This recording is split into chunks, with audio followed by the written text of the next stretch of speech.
Hey teachers, in this age of digital learning that we've moved to, you're probably in a situation where you are sharing more slideshows with your students, particularly using Google Slides.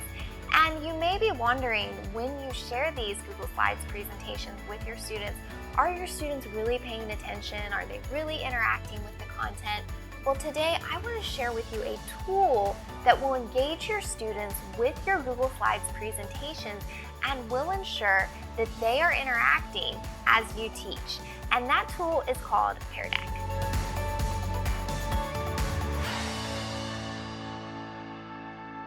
Now, I recently discovered Pear Deck and I'm really loving it.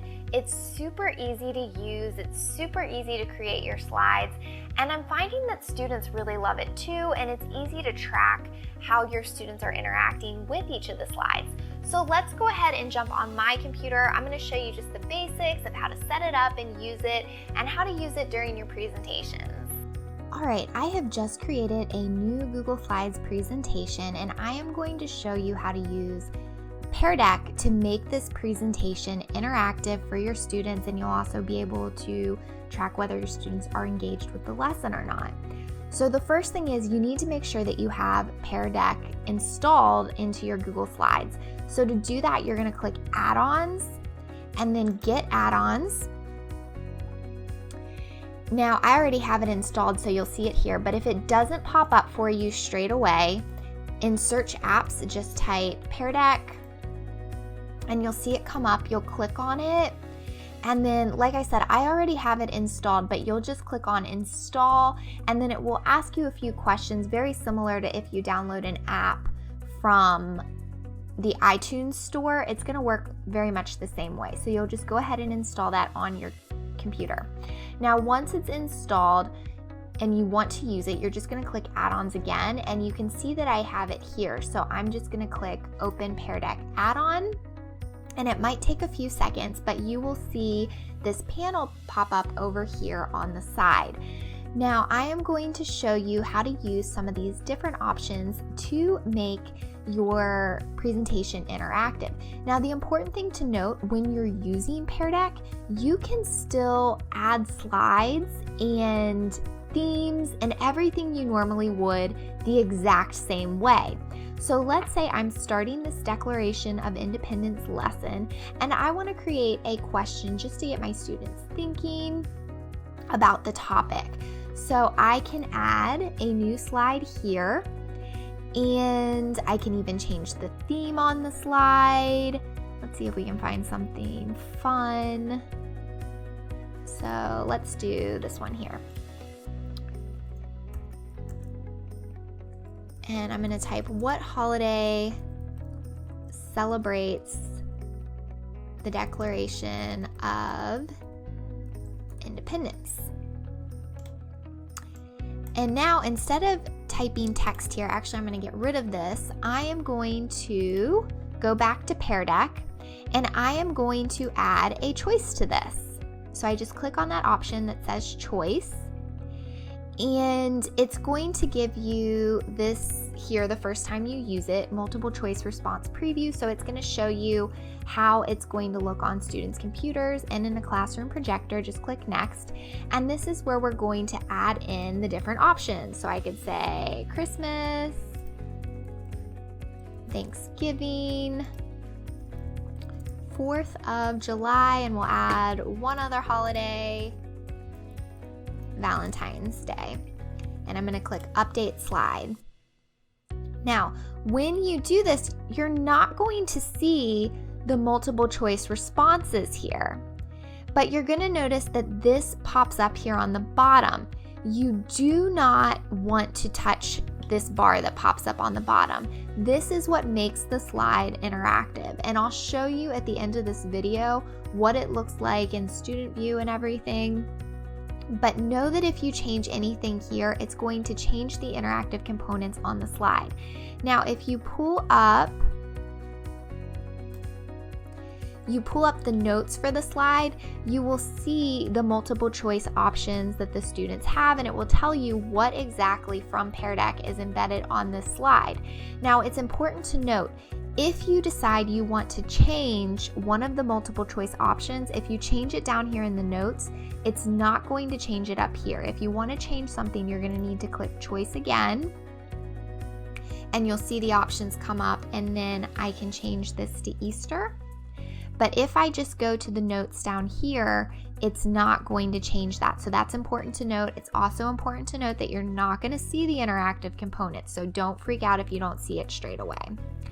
Now I want to walk you through how to use some of these other options as well. Let me show you how to use a draggable option. Let's go ahead and insert a new slide. And this time I'm going to put, where was the Declaration of Independence signed? And once again, I'm going to get rid of this box because I don't need it. Now, what I want to do is I want to add in a map of the United States and then allow students to be able to drag and drop an icon to show which state the Declaration of Independence was signed in. So to add an image, you can just click Insert Image, search from the web. We can type in US map. Okay, I can use this here.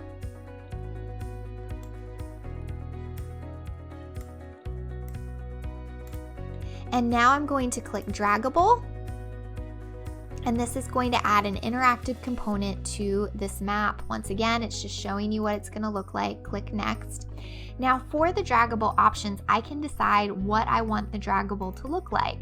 So it can be a dot. I am going to use the pin. I can also change the color of it if I want.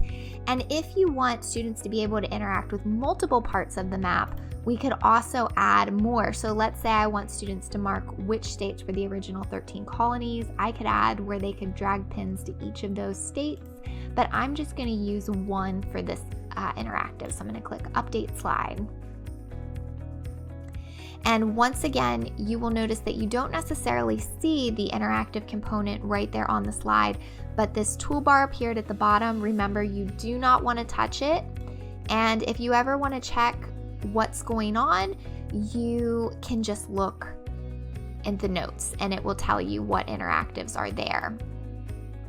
Now, let's say you want students to be able to type in a short response. So I can add in a new slide here, and let's say, where did the ideas for the Declaration of Independence come from? So notice that I'm creating the slides the same way that I normally would.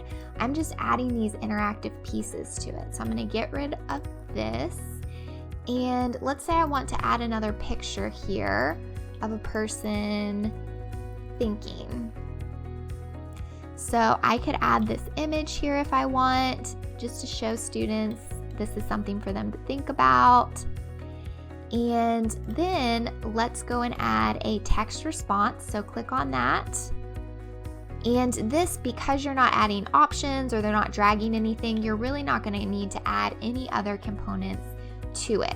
Once again, you're not seeing the box where students are going to type. The bar is here, and the notes are there to tell you what's going on. So with some of these other options, the number is if you want students to be able to type in a numerical response, so that's great, particularly for math questions. Let's say I wanted to embed a website. So let's type it, or did it just add? Okay, it added a new slide for me. So let's put take a closer look. And I'm going to add a link so that students can go to the website and take a closer look at the Declaration of Independence. Okay, so I have found a site where students can read a transcript of the Declaration of Independence, and I want to go ahead and embed that. So I'm just going to click on the website and paste that link here, and then update the slide. Once again, you're not going to see that website embedded, but it will tell you that it's there. Let's see, I think I've talked about everyone except for draw.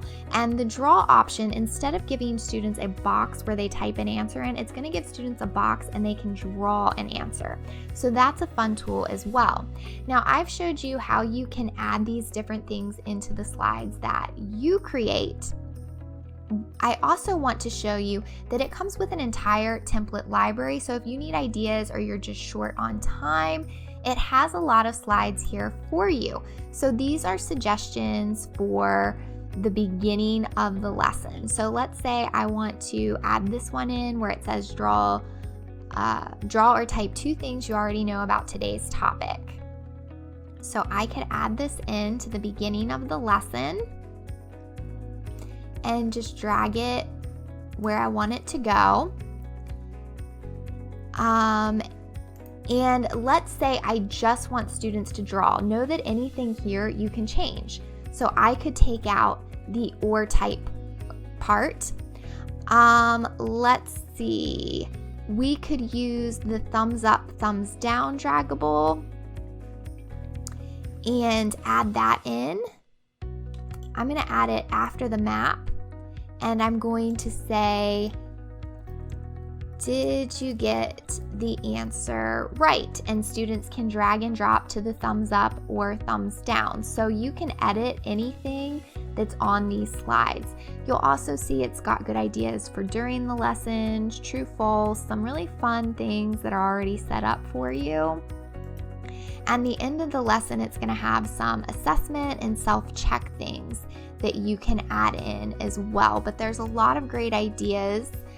They've even started adding things in for subject areas. So if I want it to look specifically at social studies, here are some specific social studies slides that they've created that can be really helpful. But I think you have a basic understanding now of how to create the slides and use the different interactive components. So now I want to show you how to actually start the lesson so that students can view it. So to do that, it changed my title slide when I changed the theme, but that's okay. We're just going to click Start Lesson up here. Now, there are 2 different options for this. You have a student-paced activity. So basically what this is that means that you are going to send the presentation to the students, but it's not going to be live. So the students can do it anytime they want, but this gives you a way to check, did they actually go through the presentation, and it gives them a way to interact with the information that you want them to know.